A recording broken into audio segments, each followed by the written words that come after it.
தமிழ்நாட்டு அரசியல்ல பெரிய புயல் கிளம்பியிருக்கு.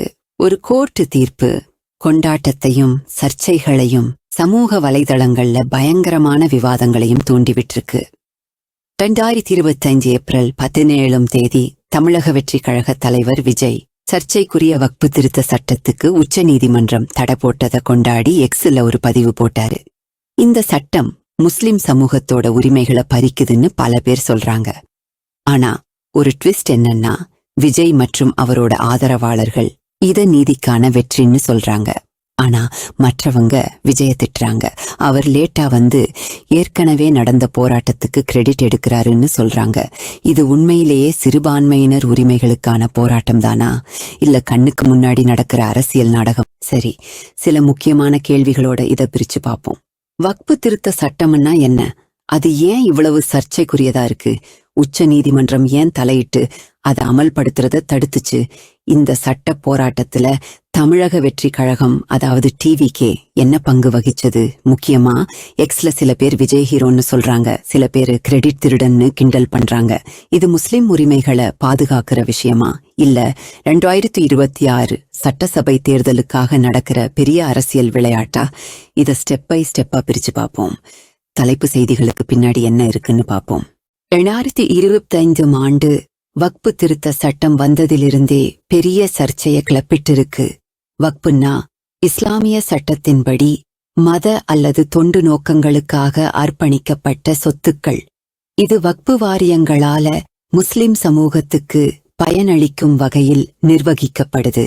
ஆனா தி இந்து அறிக்கையின்படி புதிய திருத்தங்கள் முஸ்லிம் உரிமைகளை மீறுதுன்னு குற்றம் சாட்டப்படுது. முஸ்லிம் அல்லாதவர்கள் வக்பு வாரியங்களை ஆதிக்கம் செலுத்த அனுமதிக்கிறது. இது சமூகத்தின் சுயாட்சியை குறைக்குதுன்னு விமர்சகர்கள் சொல்றாங்க. இது மத விவகாரங்களை நிர்வகிக்கும் அரசியலமைப்பு உரிமைகளுக்கு எதிரானது. காங்கிரஸ் எம்பி முகமது ஜாவேத் மற்றும் YMIM தலைவர் அசாதுதீன் ஒவைசி போன்றவர்கள் உச்ச நீதிமன்றத்துல மனு தாக்கல் செஞ்சாங்க. ஒரு முறை வக்பு எப்போதும் வக்பு என்ற நீதிமன்றத்தின் சொந்த கொள்கைக்கு இந்த சட்டம் முரணானதுன்னு அவங்க வாதாடினாங்க.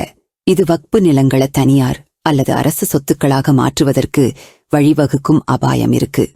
2025 ஏப்ரல் 17 உச்ச நீதிமன்றம் வக்பு வாரியங்களுக்கு புதிய நியமனங்களை செய்யவும் ஏற்கனவே உள்ள வக்பு சொத்துக்கள்ல எந்த நடவடிக்கையும் எடுக்கவும் இடைக்கால தடை விதிச்சது. இந்த தீர்ப்ப விஜய நீதிக்கான வெற்றின்னு கொண்டாடினாரு. இப்போ விஜய் மற்றும் அவரோட கட்சியான தமிழக வெற்றி கழகத்தை பத்தி பேசுவோம். விஜய் பிரபலமான நடிகர், அரசியல்வாதி. மதச்சார்பின்மை மற்றும் சமூக நீதிக்காக போராடுறேன்னு சொல்லிட்டு டிவிகேய ஆரம்பிச்சாரு. தமிழ்நாட்டு அரசியல்ல மதவாத மற்றும் ஊழல் சக்திகளுக்கு எதிராக தன்னை நிலைநிறுத்திக்கிட்டாருன்னு தி இந்து அக்டோபர் 2024 அறிக்கை வெளியிட்டது. எக்ஸ் பதிவுல விஜய் உச்ச நீதிமன்ற தீர்ப்பை பாராட்டி முஸ்லிம்கள் மற்றும் விளிம்பு நிலை சமூகங்களுக்கு ஆதரவா நிற்பேன்னு உறுதியளிச்சாரு. சட்ட போராட்டத்துக்கு தலைமை தாங்கிய மூத்த வழக்கறிஞர் அபிஷேக் மனு சிங்விக்கு நன்றி சொன்னாரு.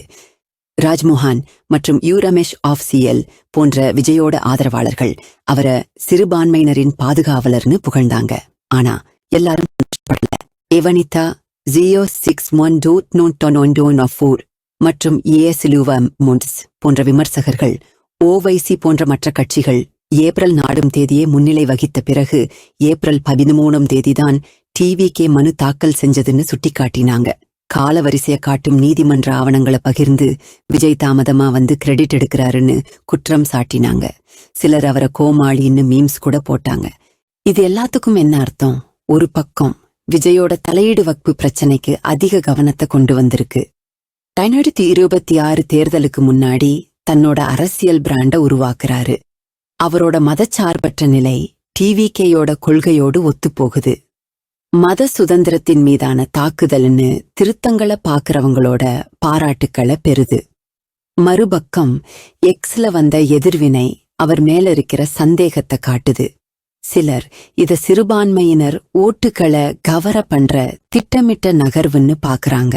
நீதியோட சாம்பியனா இல்ல அரசியல் சந்தர்ப்பவாதியா விஜய பார்த்தாலும் வக்பு சட்டத்துக்கான இந்த போர் இன்னும் முடியல. இது தமிழ்நாட்டின் அரசியல் களத்தை தீர்மானிக்கிற ஒரு முக்கியமான விஷயமா உருவாகுது. விஜய் சரியா பண்ணாரா இல்ல இது அரசியல் நாடகமா? உங்க கருத்துக்களை கமெண்ட்ஸ்ல சொல்லுங்க. இந்த விஷயம் பற்றிய கூடுதல் தகவல்களுக்கு லைக் பண்ணி சப்ஸ்கிரைப் பண்ணுங்க.